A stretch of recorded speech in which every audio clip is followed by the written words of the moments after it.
Good morning, everyone. Are you ready for 2025? I am.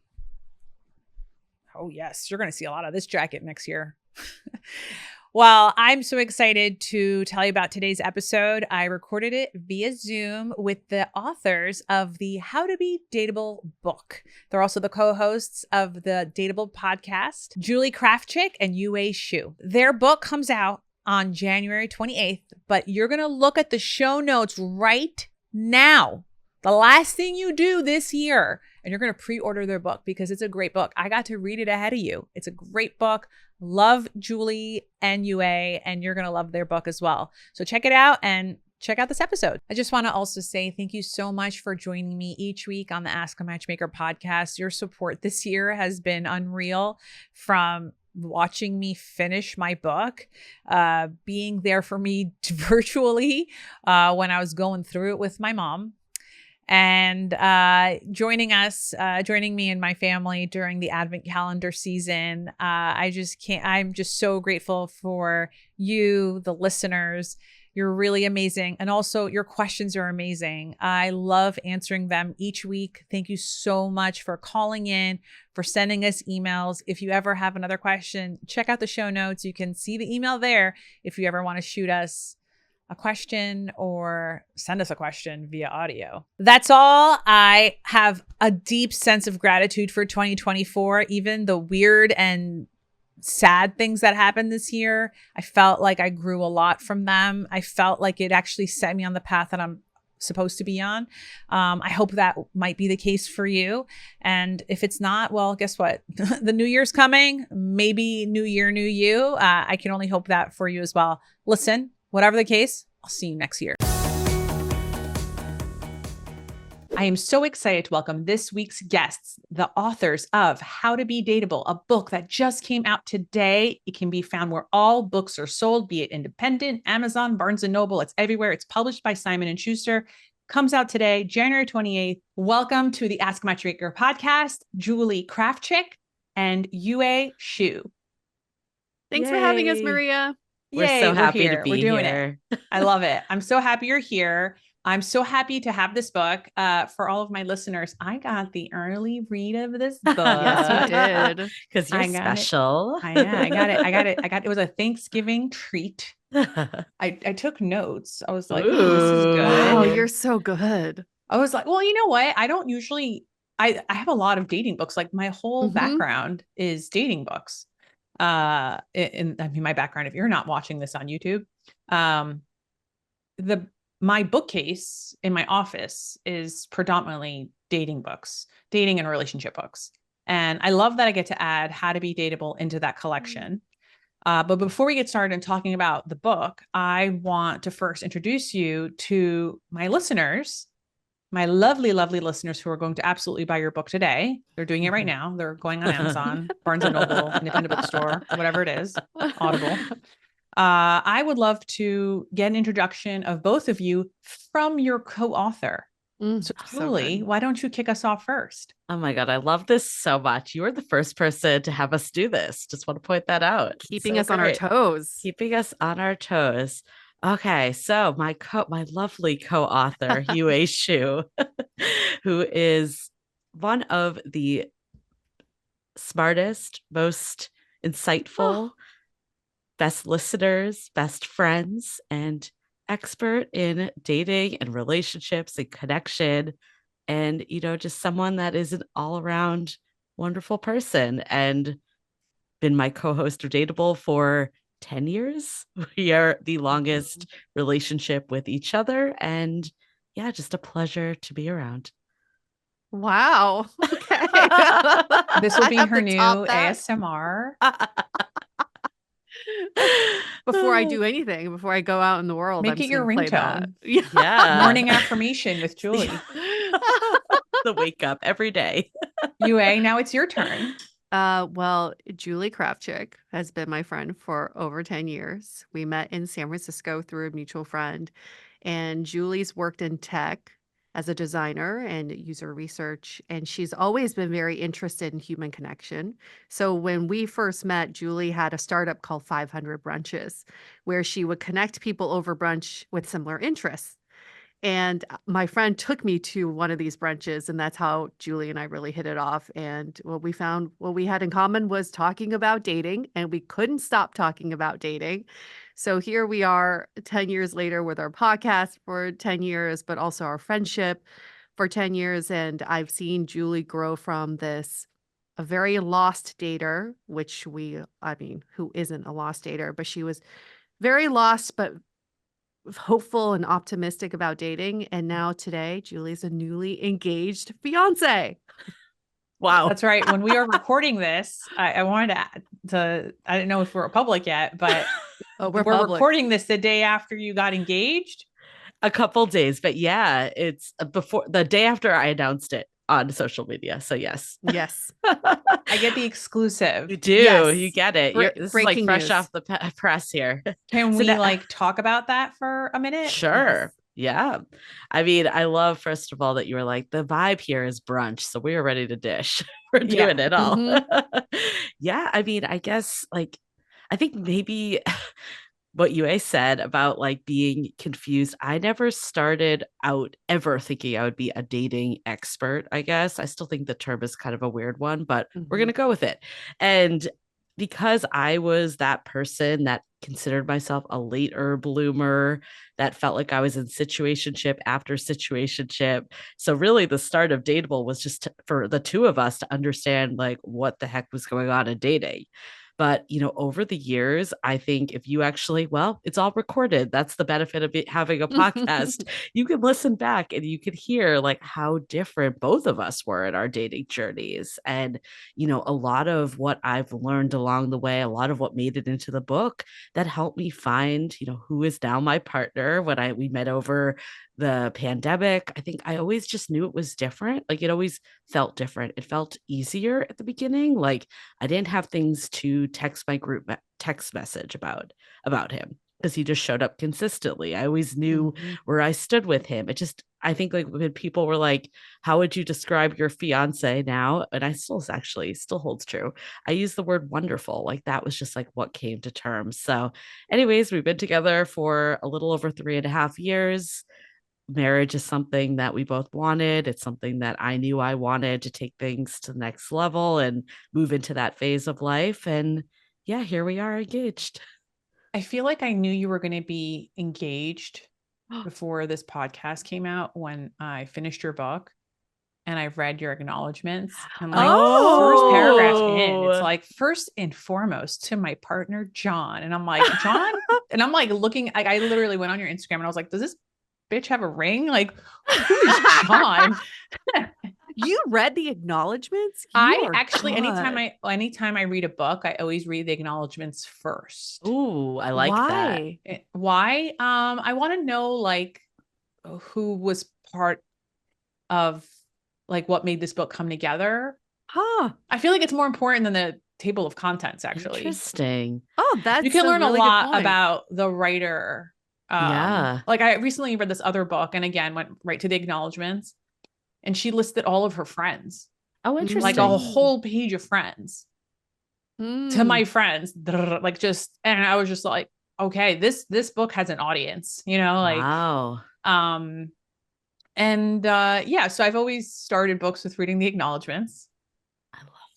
I love that so much. You have books in your background. You should check out the acknowledgements of some people. Like you'd be surprised. Like some people are like, I've read books where I'm like, wow, you hate people. Yeah. I only check out acknowledgements from books that make me cry because I'm like, oh gosh, this book made me cry. Who else has made this person cry? Right. That's right. You know what though? I mean, clearly, obviously, my partner has been such an instrumental part of my life in the last couple of years, and acknowledged him first. But when we were reading the audiobook acknowledgements, I actually started crying when I got to Yue. Oh. I like really choked up and like couldn't get through it. I mean, yeah. So if anyone's wondering, Yue's first paragraph is her parents. Yes. But I will say, I think like most authors, the first paragraph, like you also have your acknowledgement at the beginning is the first one is together that you've written together. And that is of course to your publisher and the support that comes with Right. publishing a book through, a big publishing house. And I think, that's typical, but then I always like to read the after. I love Yeah. that. I'm going to do that from now on. I actually got an idea from reading the acknowledgments of one author who talked about her book readers. Ah, And I read that while I was writing my book. So I messaged her directly, the author, and I was like, what is a book reader? Like, explain to me who are these 4 people that you listed are. And she's Yeah. like, I picked 4 people that had different demos.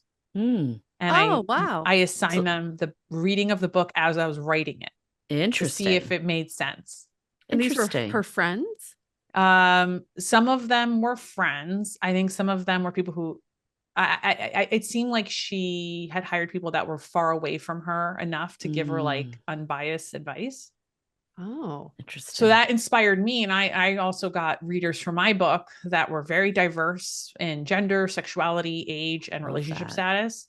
And thank God, because I actually had to rewrite 2 of my chapters because of that. That's So a anyway, great so I start with idea. the acknowledgments. We're not talking about, book writing right now. We want to talk about Dateable. And in Dateable, in the book, How to Be Dateable, which is the name of your podcast. Your podcast is Dateable. Yep. You kick off the book by first defining dateable. Let's talk about that. Mm-hmm. Why don't you read that definition? Because I want to hear it in your tone. Absolutely. It's a noun. And it really does say noun. This type of dater who stands out because they're able to show up authentically and take control of their love life with a level of growth, curiosity, and vulnerability that makes them a desirable person to date. What do you think? There's no about way this that? is in Webster's dictionary. I assume that- you wrote No, this. we wrote it. We wrote We it. made it up. But it's so perfect. Like, you should submit this to the dictionary, people. We should. That's a Dateable good should be a idea. term in the dictionary. That's a good idea. Is it an actual word? I wonder if it's a recognized word. Because we always get dateable, like DATABLE. Huh. All right.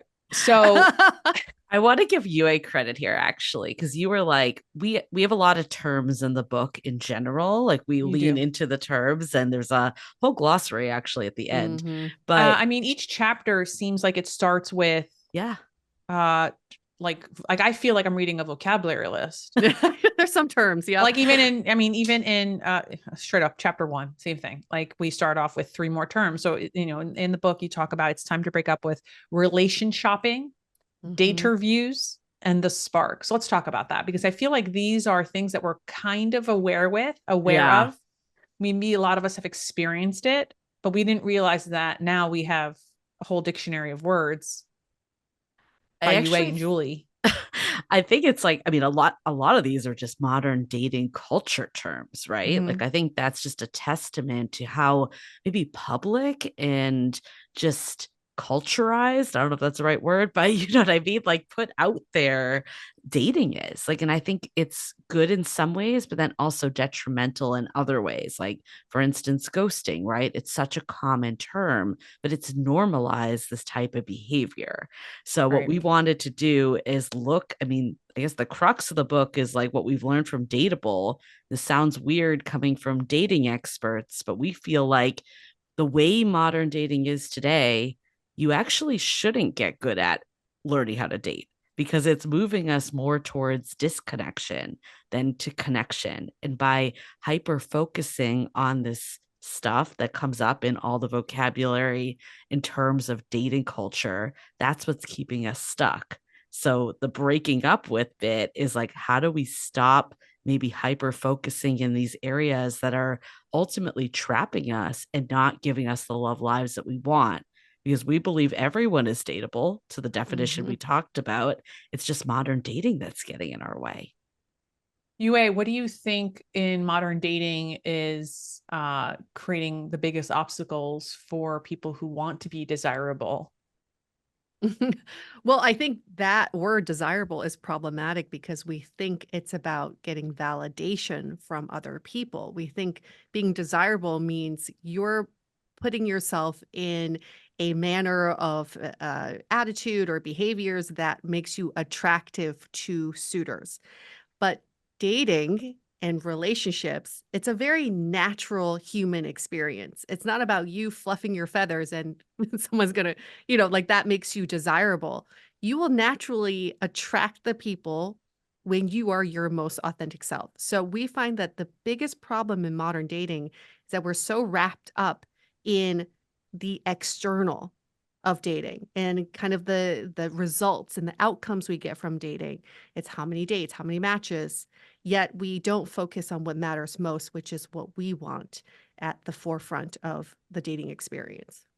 Do you think most people know when they want? Because I feel like as a professional matchmaker, where I hear what people want, it's funny because it's like someone will book a consult with me and I'm like, all right, what are we looking for? And suddenly it's like deer in headlights, as if they didn't know that we were going to have this conversation. Yep. And then I have to start from the foundation of like, well, tell me about your parents. Tell me what you learned from them. Tell me what you need to unlearn from them. Like start to like get to understand like, what are your values? Yeah. I actually love that we're having this conversation with you because I feel like no one knows this better than a matchmaker, right? I think what we've seen is that, you either get the people that have like the list, the laundry list of superficial or more like traits of who they think they want, and it might not even be coming from themselves.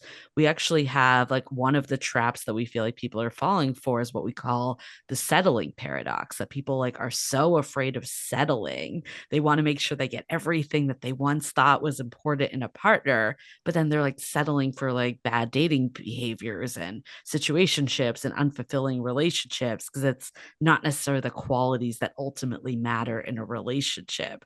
So there's that cohort. And then you get the other people that probably come to you too, that almost like expect you to figure it out for them. Like, it's like, oh yeah, I have no idea what I want. I'll know it when I see it. It'll just happen for me. Yeah. I can't quantify. I'll know it when I see it is what I'm always saying. And it's kind of like asking someone, going to Starbucks and ask them to make you a drink. Right. And they're like, making me your favorite drink. And then hoping that the person who's making it knows your allergies. Just knows. Right. Yeah, exactly. Right. And then like, even if you have, let's say you have your list, you know what it is.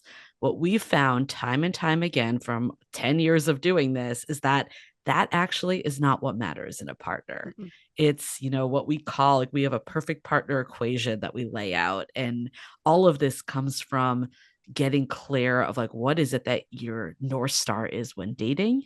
Like, why are you dating in the first place? What are your core needs? And then from that, you're able to figure out like the right partner that's based not just on a list, but the fundamentals of what the list means to you, also the feelings that you feel, and then are you aligned in your future and where you want to be going and vision for this relationship? You mentioned before about the term settling. Big one. Let's talk about that a little more.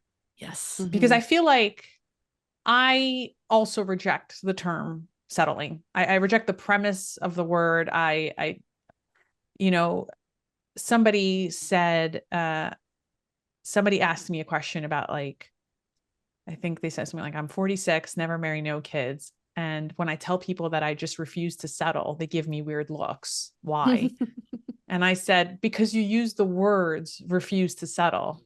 And then I gave like a whole description as to why I reject this notion. Like why, when you can say that, what does that mean for you saying it? And also what other people hear. Yes. When I posted it on the feed, so when it was a story, a lot of support. When I posted it on the feed, I think I lost like 100 followers in like 10 minutes. Wow. Oh, people really react strongly to this one. I think we should talk about it. Let's do it.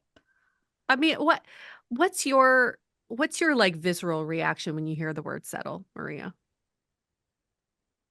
There's a personal perspective and there's a professional perspective. So let me talk about the professional perspective because I think it makes more sense in the context of your book as well, right? I have met women between the ages of 38 and 44 who really want to get married and have kids. And I specifically say in that order because that's what they're telling me, right? Because I always tell women, if you really want to be a mom, just become a mom, right? But they'll say, but I want a father figure. Okay.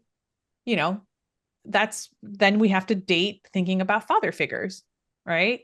But otherwise, if you really, really want a kid, we can have a different conversation and not about marriage and kids. Because now when you say marriage and kids, now we have a timeline.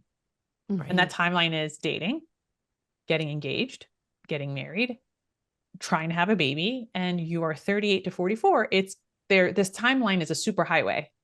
And that's just your part of the equation. We have to also take into account his timeline. Yep. So, long story short, I meet women every day who fit into this age. Every single day I'll meet a woman in that age bracket who has these life goals, and I encourage them. I want to help them. I've helped them. Like I know the success that I have in what I do. But there are many instances where I will share like, hey, look at this guy. I think he's a great match. Here's why I think he's great. And the response that I'll get sometimes from some women will be, I could have dated a guy like that when I was 28. Now that I'm 40, why would I date someone who doesn't meet me at my level? And that my level is being defined by career ambitions, salary, whatever it is. And I'm not saying that those aren't important. Socioeconomic status is certainly important in terms of like, the lifestyle you intend to lead, right? But if you're telling me you want a father figure for your kids, the first thing on that list should be their emotional intelligence. Yes. Yeah. And that's what we talk about with the settling paradox, is because we feel very strongly about not settling. There's a negative connotation to it, like we deserve better. Yet Right. we settle for the exact characteristics that aren't good for us, that don't make someone, that make someone not a great partner. I'll give you an example. In my previous relationship, on paper, he had everything that you think I didn't, it was not settling for sure. Very successful, whatever, the whole gamut. But where I settled in that relationship was I settled for him not wanting to work on a common goal together. It had to be his way. That's Can you settling. give us an example? So one example is we had talked about marriage. We had talked about taking that next step. And my thought was, I'd never been married before. I wanted to experience what that's like. He is a divorced man. He's like, I've been married. It's not that great. And he was gaslighting me into thinking that like, we don't need marriage to show our commitment. Like it's fine. But then he went on this, he had a phase where he was like, no, let's get married. Let's go ring shopping, etc. So I'm like, all right, let's go ring shopping. And a few months later, he's like, I changed my mind. That's settling, because it's not about it's not about who he was on paper. It was the fact that he did not respect what I needed in that relationship. Everything was on his terms. That's what I settled for. The settling paradox is exactly that.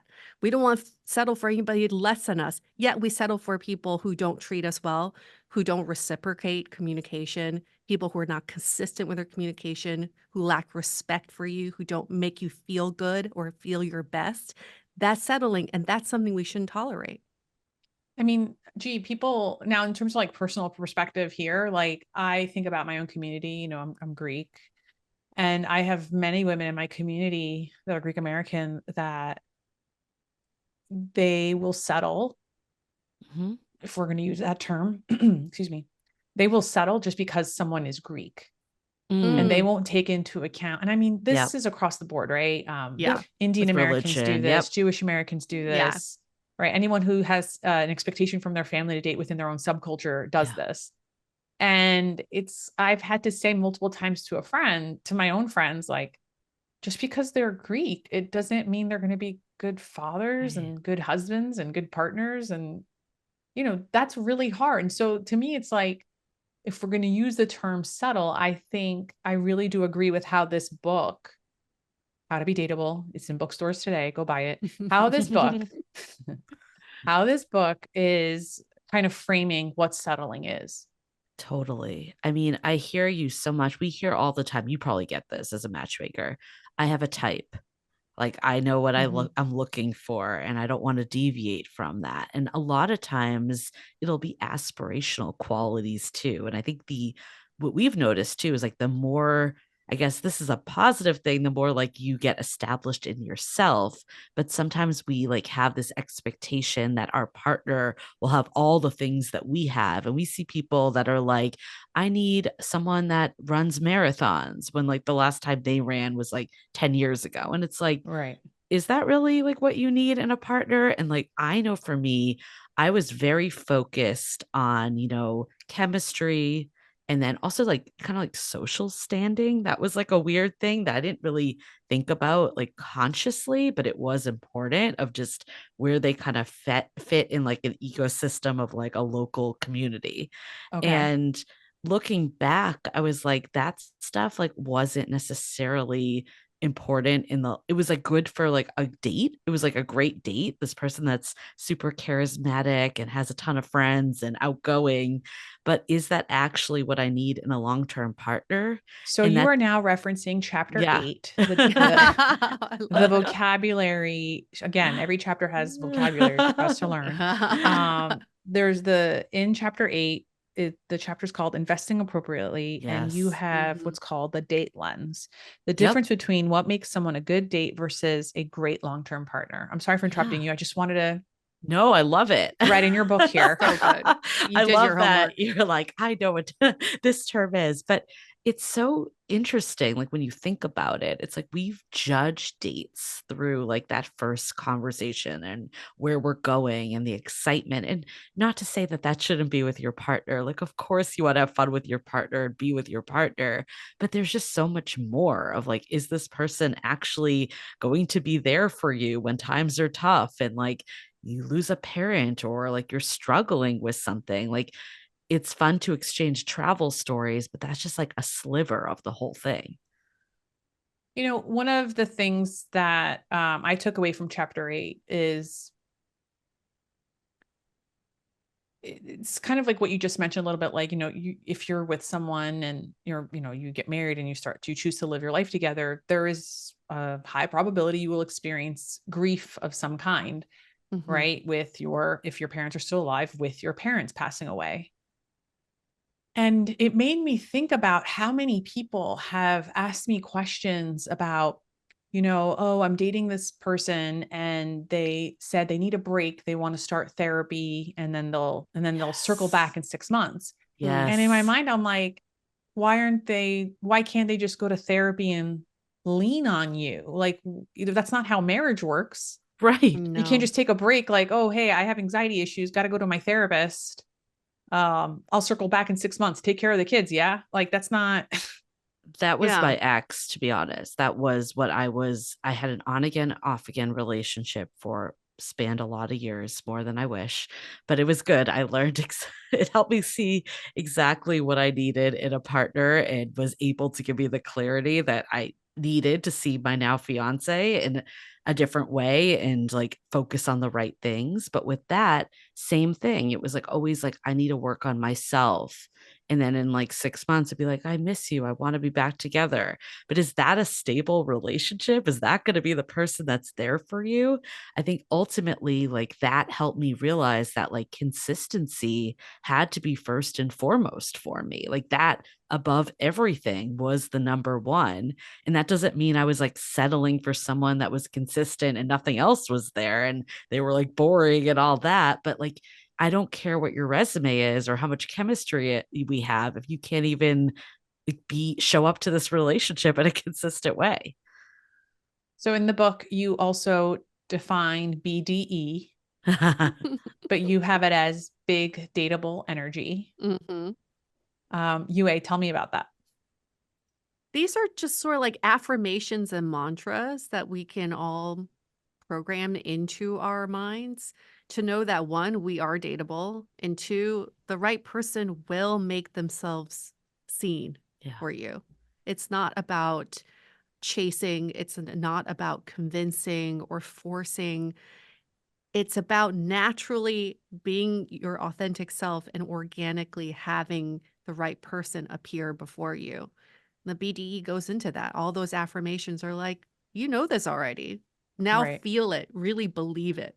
Those BDE interstitials are scattered throughout the whole book. Yeah, yeah.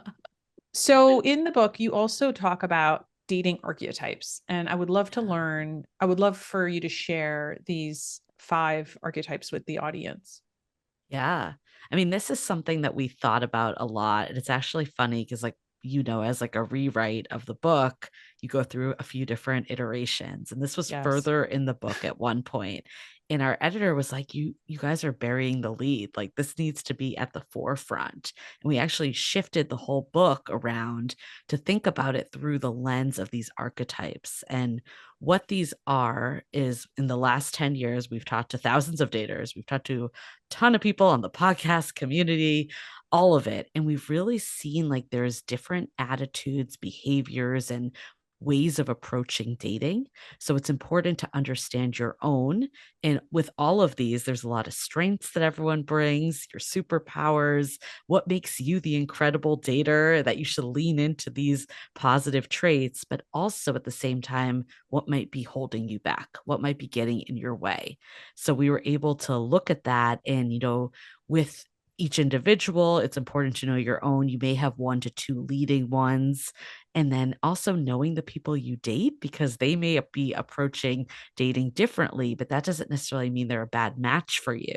It just might mean that they come to the table with a different perspective or way of doing things. And so, yeah, there are 5 different archetypes. There's the maverick, achiever, thinker, energizer, and dreamer.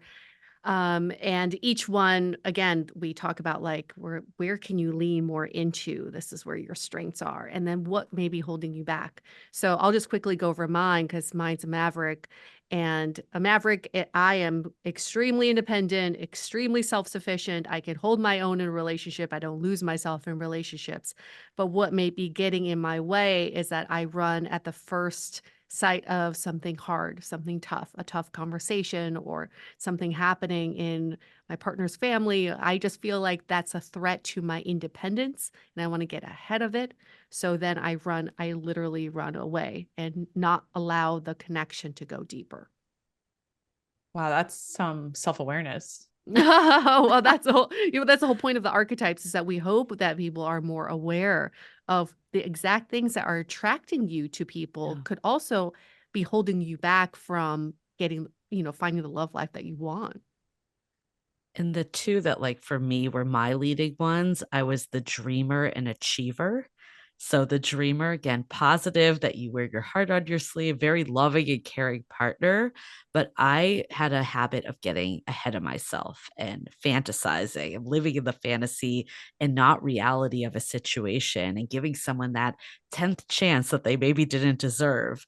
And the achiever in me, again, great qualities, that you know what you want, you move things forward, but I wasn't being selective of who I move things forward with. I just wanted it to move forward. So I would stay in these situationships or on again, off again relationships that I knew weren't really serving me, but because I was like living in this fantasy of what could be and wanting to move it along, it kept me in that cycle. And I think, like, as soon as I broke that cycle, that's when I met like a partner that was a partner and someone that could be there for me. So I think a lot of times, like, I'm sure you hear of this all the time, like all the situationships, it's such the norm nowadays, but we Right. have to look into like, why are we actually doing this? Like, why are we allowing this if we truly want something more?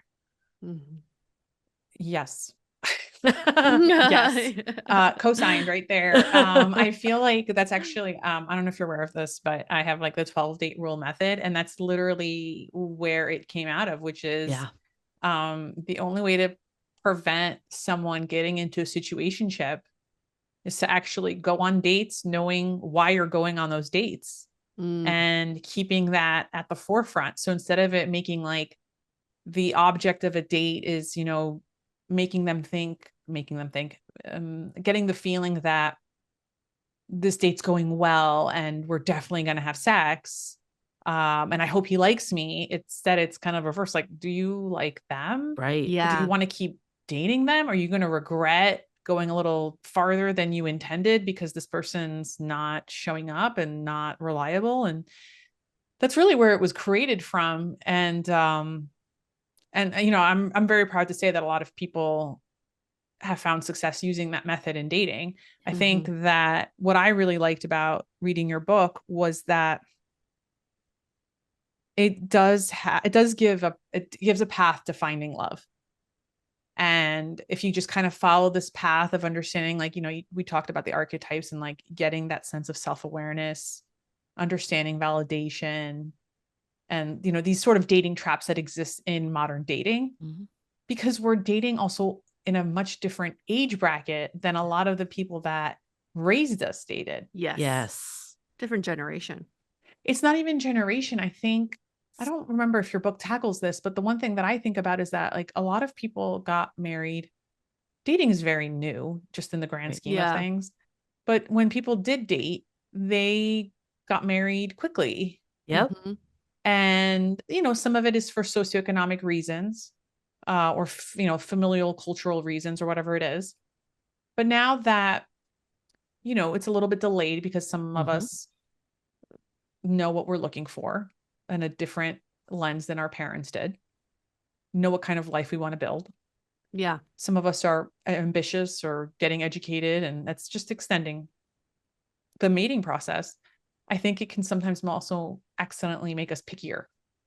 Definitely. Like when we were writing this book, my dad was like, I don't get it. Like, why do you need a dating book? You just meet someone and it all works out. And I'm like, there is a side of that I'm like, I think we've overcomplicated it in some ways. But then on the other side, it's like, I think it's a good thing that we're giving it so much intention and thought and really being like more methodical about who we choose as a life partner. We just need to make sure that we're being methodical about the right things and not getting like sucked into dating culture and like the focusing on I'm mispronouncing these words now.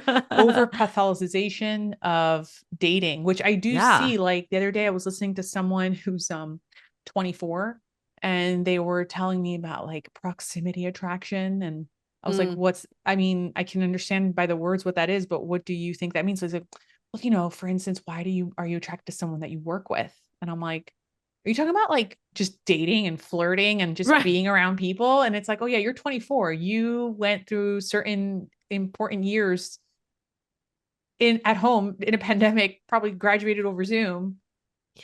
To them, proximity attraction, which would be the default for a lot of people over 35. Now there's a word for it because it's so rare.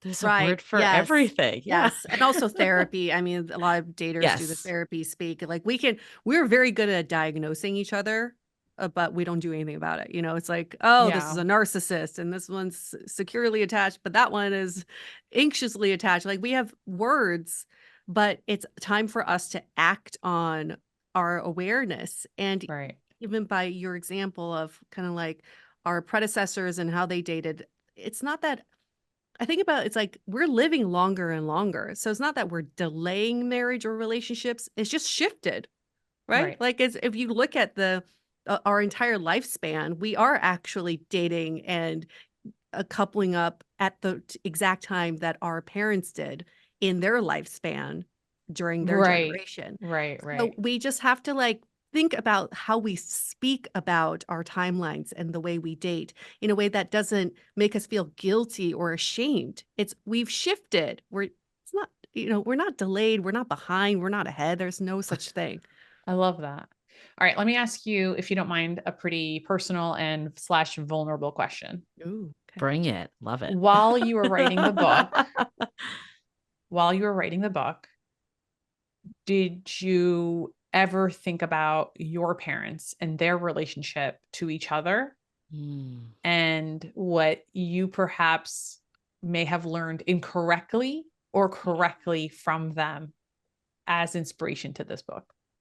Ooh, that's a good one. I think yes. Yes, the answer is yes, we did. I think actually mine might be more positive from writing the book. I think like I don't know, like growing up, I saw my parents do more mundane things together. And I always had this feeling like relationships weren't exciting. I think also, again, I have the dreamer tendencies. I used to I had a very wild imagination growing up and like loved movies and all that. And I saw like what was on movies. And then I saw like what my parents were doing. And I was just like, this doesn't match. This is not what I want. This is boring. And I think like that drove me to find maybe these like on again, off again situations or situationships that like I felt like I had to win, I had to conquer, and like it was exciting. And that actually wasn't healthy. And I think what I've learned is like there's a difference between boring and healthy. And boring doesn't need to mean like if you're sitting at home watching TV with your partner, that doesn't necessarily mean it's boring. That could be that it's secure and there's no drama, and all of that could be positive. So I think it made me like look at things in a more realistic light from obviously writing the book, but then also reflecting a lot on my past dating experiences and then how I felt today in a more stable partnership. Yeah, like for me, I think a lot of it's cultural. I mean, Chinese people just don't believe in divorce, and it's like you tough it out. That's like the saying, you tough it out. If things get hard, you just like tough it out. And I witnessed my parents fight all the time when I was younger, and I was only child, so I was the only one absorbing all of this. And I think that's what contributed to my maverick archetype, because I thought, well, when I get married, I would just walk if my husband treated me this way, or if we got into fights this way. Like I would just leave. I would get divorced. But what I'm very proud of with my parents is that now that they're retired, they're doing everything right. They're both exploring their own hobbies, having a stronger sense of independence and self, so that they've actually grown to be much stronger together. Because now with, me out of the house and they don't have to work, it's like they had to spend the intentional time to work on their love for each other. And I would say my parents are now actually in love with each other. I don't know about my childhood. There was practical love, but currently, as we stand today, they're head over heels in love with each other. That's really beautiful from both of you. And I really appreciate you answering such a personal question. We're not afraid to get vulnerable. Thanks for asking that. Never been asked that question before. It's No, that is a first. So I don't want to end this episode saying like, what is the main takeaway that everyone, I think that's such a boring question. Instead, I want to learn more about what was playing in the background while you were writing your book. And what was the go-to snack? The go-to snack. We all have a go-to snack. Come on now. Oh my God. Well, gosh, good what was question. playing in the background, like literally playing in the background, or like in there's no way lives? you did this in silence. Okay, I see. Like, oh, I can't write with music on. I was gonna say the same. I can't I can't multitask like that. Maybe it was like some Zen spa music in the background, if anything. And my go-to snack was like dried banana chips. That's a good one. Good. Yeah. That's a good one. I feel like I had a hard time writing in my apartment for some reason. Yeah. So I found that I was going to Starbucks a lot. So that was the background. And what was the Starbucks order? The Starbucks order. I mean, I have my standard. I love Starbucks. I know everyone's like judging me for being basic right now, but I'll stick to it. Starbucks. Not a sponsor, but should be. Seriously. I mean, my go-to order is the grande iced coffee with Splenda, a little half and half. But I also will splurge once in a while and get the caramel macchiato. Ooh. Since I just submitted my book, I will share as well. Yes, please do. Because no one's ever going to ask me this on my podcast. We'll make sure to ask you. We're gonna save want this us question. to ask the question. I really struggled writing my book. I could not concentrate on my desk. I just kept getting distracted with work. And it took me, this is embarrassing. It took me 6 months to figure out like, how do I need to be set up to like write? Don't be embarrassed. It's not embarrassing. Because I'd write like a paragraph and I'm like, fuck this. This book deal sucks. Sorry. Money back. Like I was like freaking out. I had cried a few times. Anyway, so for me, it was sitting on my couch, caramel frappuccino. Okay. So you're a Starbucks person. Love it. Well, that's only because I just discovered Dunkin' Donuts 2 months ago. So Mhm. now there's no more Massachusetts Starbucks. originally. So I'm a Oh, really? Oh, So yeah. now I'm a Dunkin' Donuts person. Like Matchmaker Maria runs on Dunkin'. You should be their You run on spokesperson. Dunkin'. Dude, since September, there's a Dunkin' Donuts where my kids go to dance class. It's like a nice one because all these kids there, so they're geniuses that opened up a Dunkin' Donuts right across. It's like all fancy with like columns. This is in Jersey, where the drones are, and and Thanks for pointing that out. I put it in Reddit. I was like, "What's the right Dunkin' Donuts order?" And it's like it's a cold brew with oat milk and their seasonal flavor. Oh, that sounds good. Ooh. Let me tell you, I've been getting one like every other day. Anyway, but no, my book was written on Starbucks. The snack was popcorn. Straight Okay. up. And in the background was just Parks and Rec or Ted Lasso. Just Wow, you can watch TV. I wasn't and- watching it. It was just Okay. in It was just noise. You know, Noise. I feel like it's easier sometimes to have background TV than music or Oh, like for sure. podcasts. I can't do because I'm like trying to listen and then write Yeah. at the same time. It just doesn't Mm. work. If I'm doing I- other stuff, then yeah, all day. I recalled like when I was in grad school, like how did I write my thesis? Because that was like 150 pages or something. Yeah. And I remembered like, oh my God, I had put like dubstep, like ATB and like club music, Tiesto. And I was like, what is wrong with me? Like, that's how I know I'm a different person now. Yeah. Like, I was like, that was a terrible thing. But you know what? 2012 was a It worked. Helped weird you. year. It helped you. Whatever helped. It was all that heavy jewelry we were all wearing, Mm, you know, heavy jewelry, heavy ears, balance. right. That must be it. That's what it is. Anyway, ladies, it was a joy having you on today's podcast. I am so happy to promote this to everyone who's listening. Please support Yue and Julie by buying their book, How to Be Dateable, The Essential Guide to Finding Your Person and Falling in Love.